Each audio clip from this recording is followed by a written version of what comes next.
ഉപതെരഞ്ഞെടുപ്പ് വോട്ടെണ്ണൽ നാളെയാണ്. ആകാംക്ഷയിലാണ് രാഷ്ട്രീയ കേരളം. പാലക്കാടിനൊപ്പം ചേലക്കരയും പോരും എന്നാണ് യുഡിഎഫിന്റെ കണക്കുകൂട്ടൽ. സിറ്റിംഗ് സീറ്റിനൊപ്പം പാലക്കാട് അട്ടിമറി മോഹം എൽഡിഎഫിലും സജീവമാണ്. പാലക്കാട് വിജയം പ്രവചിച്ച് സോഷ്യൽ മീഡിയകളിൽ ബിജെപി ആഘോഷവും തുടങ്ങിക്കഴിഞ്ഞു. ചേലക്കരയിൽ ബൂത്ത് തല കണക്കുകൾ കൂട്ടി സിറ്റിംഗ് സീറ്റിൽ വിജയം ഉറപ്പിക്കുകയാണ് ഇടതുമുന്നണി. അട്ടിമറി വിജയം നേടുമെന്ന പ്രതീക്ഷ യുഡിഎഫിനുണ്ട്. ചേലക്കര കൈവിട്ടാൽ സർക്കാരും സിപിഎമ്മും പ്രതിരോധത്തിലാവുകയും ചെയ്യും. വിവിധയിടങ്ങളിൽ നിന്നും ഞങ്ങളുടെ പ്രതിനിധികൾ ചേരുന്നു. ആദ്യം ശ്രീജിത്താണ് പാലക്കാട് നിന്നും ചേരുന്നത്. Sreejith, very good morning. പാലക്കാടിനെ സംബന്ധിച്ചിടത്തോളം വോട്ട് പെട്ടിയിലായി ഒരുപാട് ദിവസങ്ങൾക്കകം തന്നെ ഫലം അറിയാമെന്നുള്ളതാണ്. എന്താണ് ഈ കൂട്ടിക്കിഴിക്കലുകളുടെ ദിവസങ്ങൾ, മണിക്കൂറുകളാണല്ലോ കടന്നുപോയിക്കൊണ്ടിരുന്നത്. എന്താണ് ഒടുവിലത്തെ ചിത്രം?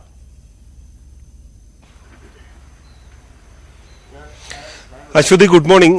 തീർച്ചയായും പാലക്കാടാണ് ഏറ്റവും വലിയ കൗതുകമായി അവശേഷിക്കുന്ന ഏറ്റവും പ്രധാനപ്പെട്ട സ്ഥലം. കൂട്ടിക്കിഴിക്കലുകൾ എല്ലാ മുന്നണികളും സ്വന്തം നിലയ്ക്ക് നടത്തുന്നു എന്നുള്ളതാണ് പാലക്കാടിന്റെ ഒരു പ്രത്യേകത. സാധാരണഗതിയിൽ തെരഞ്ഞെടുപ്പ് കമ്മീഷൻ ഔദ്യോഗികമായ ഒരു കണക്ക് പുറത്തുവിടാറുണ്ട്, എത്ര ശതമാനമാണ് ഓരോ ബൂത്തിലും പോളിംഗ് നടന്നത് എങ്ങനെയെന്നൊക്കെയുള്ളത്.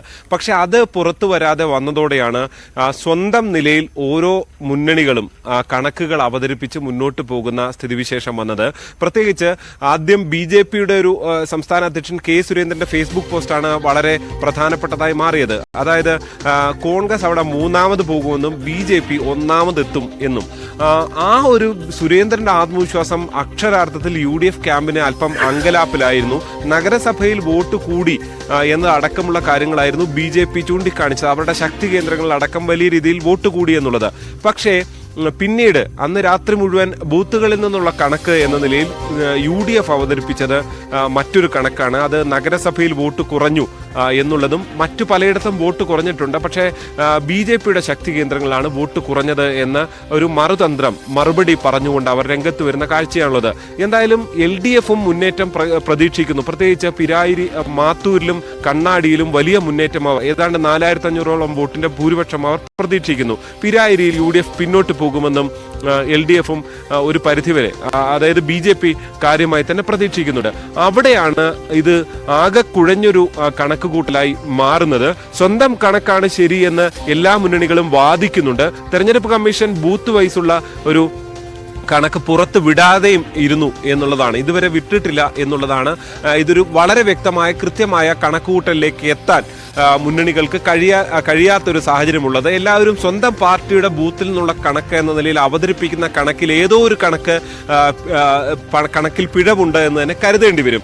എന്തായാലും പൊതുവെ ഉപതെരഞ്ഞെടുപ്പിൽ കുറഞ്ഞിട്ടുള്ള ഒരു വോട്ട് ശതമാനം, വയനാട്ടിലടക്കം കുറഞ്ഞിട്ടുള്ള ഒരു വോട്ട് ശതമാനം പോലെ പാലക്കാടും ഏതാണ്ട് 3-4 ശതമാനം വരെ വോട്ട് ഉണ്ട് എന്നുള്ളത് എല്ലാ മുന്നണികളും സമ്മതിക്കുന്നുണ്ട്. പക്ഷെ അത് ആരുടെ വോട്ടാണ് കുറഞ്ഞത്, എവിടെയാണ് കുറഞ്ഞത്, ആരോടാണ് ജനങ്ങൾക്ക് എതിർപ്പുണ്ടായിരുന്നത്, ആരുടെ പ്രതീക്ഷകളാണ് ഇല്ലാതാകുന്നത്, ഇതൊക്കെ അറിയാൻ നാളെ ഏറ്റവും കുറഞ്ഞത് രാവിലെ ഒരു 9-9:30 മണി വരെയെങ്കിലും കാത്തിരിക്കേണ്ടി വരും. നഗര വോട്ടുകളിൽ ഏതാണ്ട് 10,000 വരെ ഭൂരിപക്ഷമുണ്ട്. ഏതാണ്ട് 103-104 ബൂത്ത് വരെ നഗരത്തിലെ ബൂത്തുകളാണ്. 180 ബൂത്തുകളിൽ ഭൂരിപക്ഷവും നഗരത്തിലെ വോട്ടുകളാണ്. അവിടെയും ബിജെപിയുടെ ശക്തി കേന്ദ്രവും അതല്ലാതുള്ള ശക്തി കേന്ദ്രങ്ങളും ഒക്കെയുണ്ട്.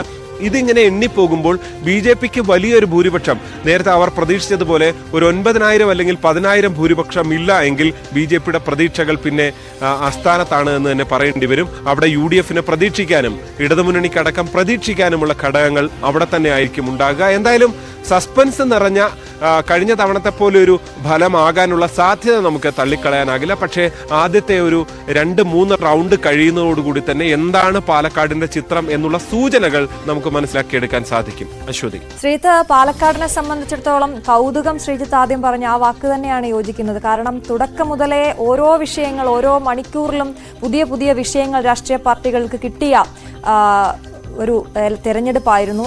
ജനങ്ങളിലേക്ക് അത് എങ്ങനെ എത്തി എന്നുള്ളതാണ്. ജനങ്ങൾ രാഷ്ട്രീയ പ്രബുദ്ധമാണ് കേരളം എന്ന് പറയുമ്പോൾ അതിനെ എങ്ങനെ കാണുന്നു എന്നുള്ളതാണ്. മുന്നണി വിട്ടുകൊണ്ടുള്ള സ്ഥാനാർത്ഥി വരെ എത്തിയ പാലക്കാട് ഏതൊക്കെ രീതിയിൽ അത് വോട്ടാകും എന്നുള്ളത് കൂടി ചർച്ചയാകുന്നില്ല അവിടെ.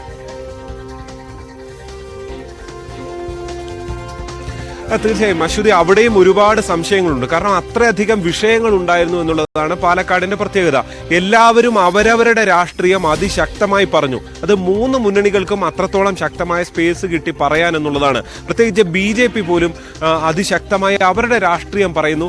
മുനമ്പം പോലെ ജനങ്ങളെ ബാധിക്കുന്ന, മുനമ്പത്താണ് നടക്കുന്നതിൽ പോലും സാധാരണക്കാരായ മനുഷ്യരുടെ ഇടയിൽ ചിന്തകൾ വരുന്ന പല വിഷയങ്ങളും കൊണ്ടുവരാൻ അവർക്ക് കഴിഞ്ഞു എന്നുള്ളതാണ്. കർഷകരുടെ ഭൂമിയാണ് പാലക്കാട്. അവിടുത്തെ ജനകീയ പ്രശ്നങ്ങൾ കൊണ്ടുവരാൻ UDF-നും കഴിഞ്ഞിട്ടുണ്ട്. ട്രാക്ടർ റാലി പോലെയുള്ളവ അതിൽ പ്രധാനപ്പെട്ടതാണ്. അങ്ങനെയെല്ലാം നിൽക്കുമ്പോഴാണ് ഈ ഒരു തെരഞ്ഞെടുപ്പിൽ ഏതാണ് സ്വാഭാവികമായൊരു ഭരണവിരുദ്ധ വികാരം ഉണ്ടാകുമെന്ന് BJP-യും കോൺഗ്രസും അവിടെ കണക്ക് കൂട്ടുന്നുണ്ട്. പക്ഷേ അത് ആർക്ക് അനുകൂലമായി മാറും എന്നുള്ളതാണ് പ്രധാനപ്പെട്ടത്. പിന്നീട് സ്ഥാനാർത്ഥികൾ, ഇപ്പോൾ ഷാഫി പറമ്പിലിന്റെ പിൻഗാമിയായ രാഹുലിനോട് കോൺഗ്രസിനുള്ള എതിർപ്പുകൾ ഏതാണ്ട് മാറി വന്നതാണ്. പക്ഷേ അവസാന ഘട്ടത്തിലും അടിത്തട്ടിൽ അത് പ്രതിഫലിക്കുന്നുണ്ടോ? C. കൃഷ്ണകുമാറിനെതിരെ പല വികാരങ്ങളും BJP പ്രവർത്തകർക്കിടയിൽ അല്ലെ നേതാക്കൾക്കിടയിൽ പല ഭിന്നതകളും ഉണ്ട് എന്ന് പറയുന്നുണ്ടായിരുന്നു. അത് എത്രത്തോളം ബാധിക്കും? ഇങ്ങനെ ഒരുപാട് ഘടകങ്ങളുണ്ട് പാലക്കാട്. ഏതൊക്കെ ഫാക്ടറുകളാണ് ഇവിടെ വർക്ക് ചെയ്തിട്ടുള്ളത് എന്നുള്ളത് അറിയാൻ തെരഞ്ഞെടുപ്പ് ഫലം പൂർണ്ണമായും വന്ന് ആ ബൂത്ത് തലത്തിലുള്ള റിസൾട്ട് കൂടി വന്നാൽ മാത്രമേ നമുക്ക് അവലോകനം ചെയ്യാൻ കഴിയുകയുള്ളൂ. അതുവരെയുള്ള കണക്കുകൂട്ടലുകളെല്ലാം വെറും കണക്കുകളാണ് എന്ന് തന്നെ പറയേണ്ടി വരും. ഇപ്പോൾ മുന്നണികൾ അവതരിപ്പിക്കുന്ന കണക്കുകളിലും അത്രത്തോളം നമുക്ക് പൂർണ്ണമായും ഏതെങ്കിലും ഒരു മുന്നണിയെ വിശ്വസിക്കാൻ കഴിയുന്ന ഒരു സ്ഥിതിവിശേഷവും അല്ല ഉള്ളത്. അശ്വതി. ശരി, ശ്രീജിത്താണ് പാലക്കാടിന്റെ കൂട്ടിക്കിഴിക്കലുകളുടെ വിവരങ്ങൾ പങ്കുവച്ചത്. നമുക്ക്